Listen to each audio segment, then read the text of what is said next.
Right, welcome back, and to discuss this new development in the region, which is a very important development, and the Egyptian response. We have with us over the phone His Excellency Ambassador Mohamad Hegazy, former Assistant Foreign Minister. Good afternoon, Your Excellency. Good afternoon, Mona. We've just seen the response of Egypt towards such a positive path, hopefully, and Egypt's hopes and aspiration for this to have positive response from Iran in order to enhance chances of cooperation and fulfill the aspirations of nations and help the prosperity and development in the region. First, let me take your reading to this whole steps. Well, thank you very much, Mona. I think this is a very positive development.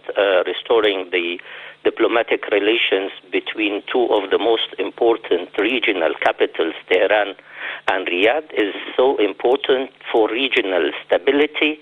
As you know, the world is living in a turmoil because of the confrontation on Ukraine and the ongoing military confrontation in which many countries pertaining to NATO and the United States confronting Russia on the territory of Ukraine. So having a positive development, though it is in a far away region in the Gulf, is so important, where Iran and Saudi Arabia can play a fundamental role in restoring peace and stability in one of the most important strategic regions in the world, which is the Gulf region and Iran. I'm sure that a lot can be read as a ramification of this rapprochement.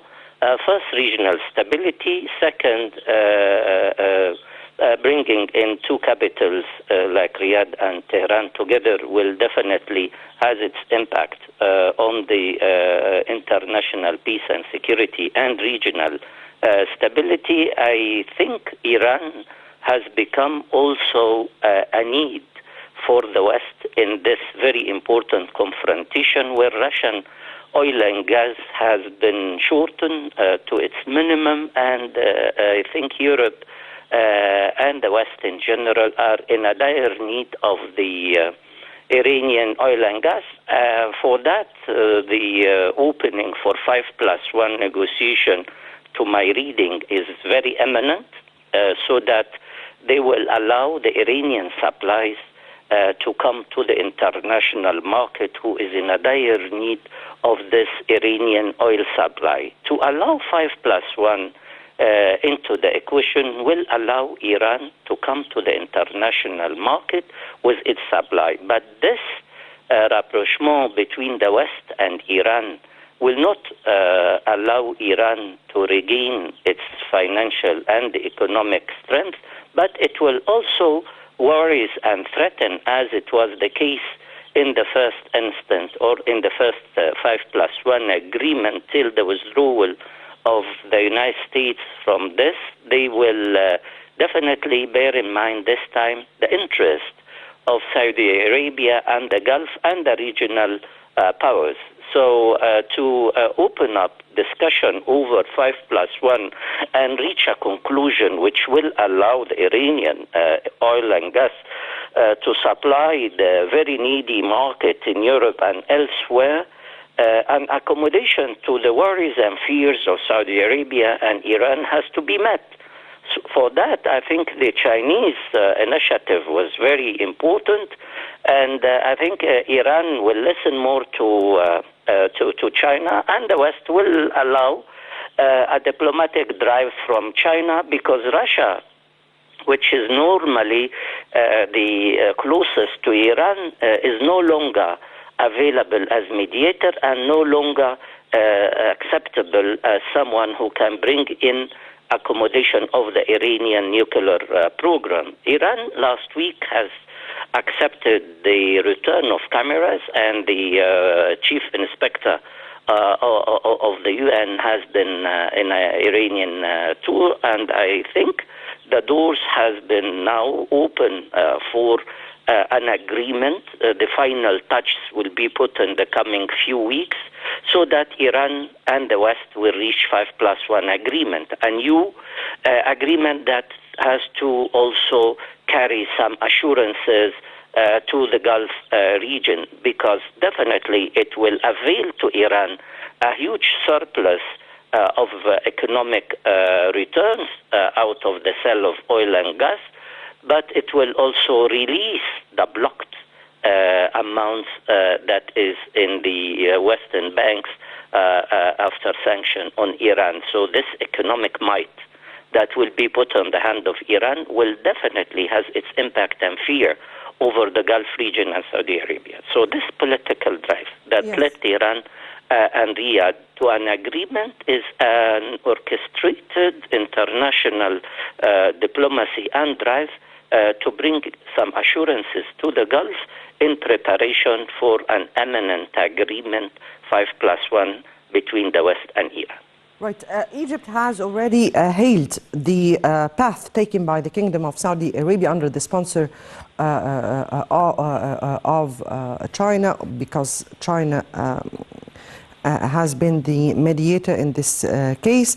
In this regard, and in order to erase the points of contention between both sides, to find some or to preserve the peace and security of the whole region. Egypt has been working always for the peace and security of the region and has had a role to play in trying to bring parties together, particularly of what concerns Saudi Arabia and the Chinese and Russian side. How do you view Egypt's position? The Foreign Affairs and Egypt has welcomed this very positive development as an important step towards peace and stability in the region. You know, Israel was threatening of fighting Iran or a war with Iran over its nuclear program. Now the West has the answer, and the United States, definitely in coordination with Europe and China, has pushed the issue so that, as I said, to allow Iran oil supply and to guarantee the Saudis and the Gulf. Egypt is a key factor in which we, for many years, have called for stabilizing and calling for a dialogue that will allow a relation based on international law and order, in which Iran can be integrated as well as Turkey in the region with respect to the sovereignty of neighboring Arab countries. Iran was intervening in the Gulf affairs and threatening not only the region but the whole world of a nuclear deterrent acquisition. Besides, Turkey is intervening also in and meddling in our internal affairs, not only in Egypt but Libya and many other places in the Horn of Africa, Sudan, and the Gulf. So we thought that an agreement of this nature to bring in Iran and hopefully Turkey in a given moment to accommodate its interest with the interest of the Arab countries is the best scenario, not through wars, not through confrontation, but with the respect of the national sovereignty and the security issues pertaining to each of the parties to the region. So Egypt is a stabilizing factor in which no one can move without really consulting Cairo, which is responsible for peace and security, a hub where many of the initiative has been launched, and of course a guarantor that can help the two capitals later on to further enhance their relations, to capitalize on this very good intentionally designed step of restoring diplomatic relations for further cooperation. As you know, Egypt up till today has kept its investment and trade balance with Iran and Turkey with the respect of the fear of regional authorities in the Gulf and elsewhere towards the Iranian nuclear negotiation with the West 5+1. And I think time has come that a regional, I'm always calling Muna for a regional table of discussion between the regional powers, say Saudi Arabia, Gulf countries, or the Gulf Council, Egypt, Iran, and Turkey, so that in a given moment with Israel as well, so that we can move the region with our hands in this very turmoil and troubled world to stabilize and to mutually respect each other. National sovereignty and respecting to our national security interests. So I think Egypt is in the heart of the matter, and Egypt is called really to call for a much larger regional stability conference in which we can recall what Europe has done even in Westphalia, when all the regional European powers have been sitting together in one table, designing and respecting the interest of each other. If we have this larger, it's not only restoring diplomatic relations, which is required. We have to talk about strategy, about future stability of the Middle East, because we know that we are the hub of stability. We are the hub for the supply of oil and gas. In this very troubled world, we need to talk to each other. This is a very welcome step in which Egypt have invested a lot, and we are really keen to take it further and to move it to a height that will allow all the parties to gain and to achieve its national security goals. Prior to such a step, we have seen a very important visit by the U.S. Defense Minister Austin Light to the region, where he visited Jordan, Egypt, and Israel. How do you view such a tour? How do you view the talks he held with the president? Mona, I can't hear you at all. I'm sorry. Yes, again, the visit of the U.S. Defense Austin Light to the region, to Jordan, Egypt, and Israel. And how do you view this visit, the talks he made with the president, and the press conference he held in all those three countries? I think the United States is investing in the stability of the region. They definitely noticed the escalation of the far-right Israeli government and the settlers in the occupied Arab territory. And this unlawful and aggressive policies of the new government of Israel is out of the context of regional stability. It's a government that did not respect the basics that we have established in the region, and in full disagreement with international law and the world common opinion, in which I think the visit of the defense minister, which comes 5 weeks after the visit of Blinken, the American foreign minister, as well as the chief of staff to the region, shows that the United States is worried and keen to restore regional stability by asking the Israeli government to cool down and stop the settlement activities and to curb on the violence of the settlers and the unlawful decision taken for more settlement, in contrary to the agreed upon position, even that has been reached a few days, not even weeks ago, after the Israeli aggression to the city of Nablus and the exchange of violence in which the Palestinians were just defending themselves.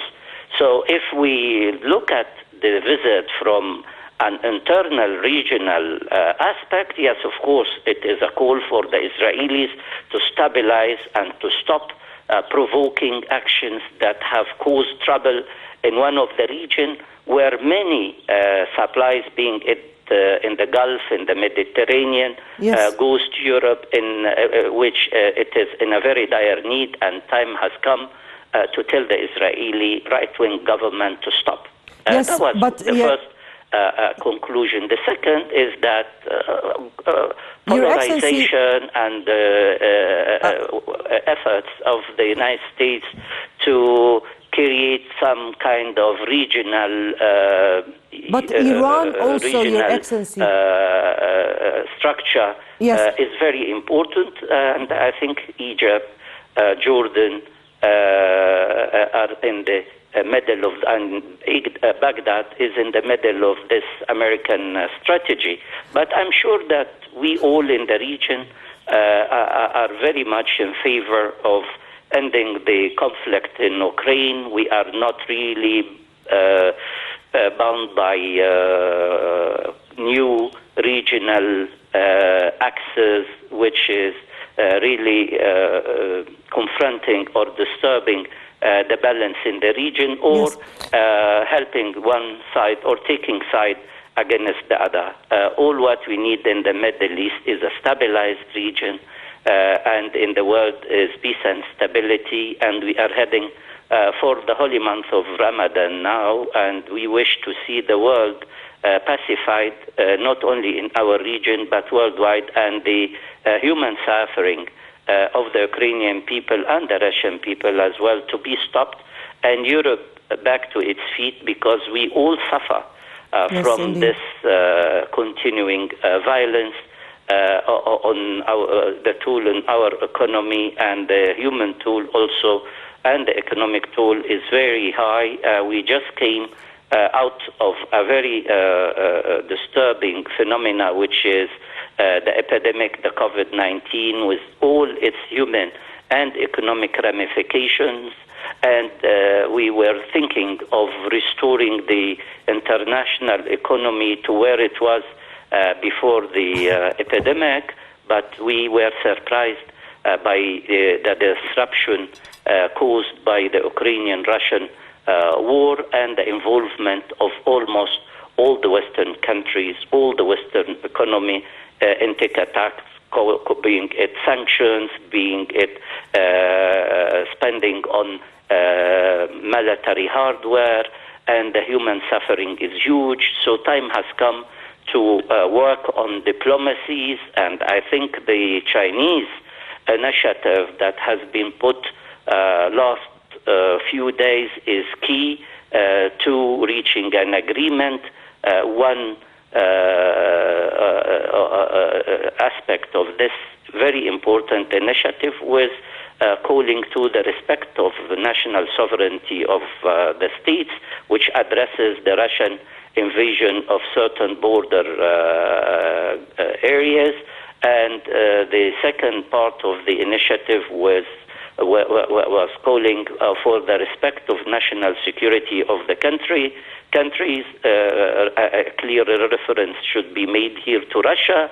So this balance between sovereignty, territorial sovereignty of countries, same what happened to Ukraine, so that was addressing the worries and the goals of Ukraine and Russia and the West. Second is addressing the national security of Russia, calling countries not to pressure national security of other nations to attain their own securities. Yes, Your Excellency. So this is, I think, the key to stability in the near future. Very much and indeed. I'm sure that we all can work for such end. Yes, but Iran was a center stage of the U.S. Defense Minister's visit to the region, and we have seen how Iran was tackled during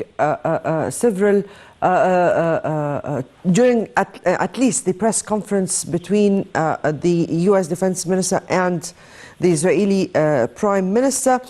How would the United States help at this upcoming stage to calm at least the situation in agreement to the positive steps that are taking place? As I said, Muna, Iran, with the curb on Russian oil and gas and its supplies to Europe and Germany, and what happened to Nord Stream 1 supply line, Nord Stream 2 is a clear manifestation that Iran has become a necessity to international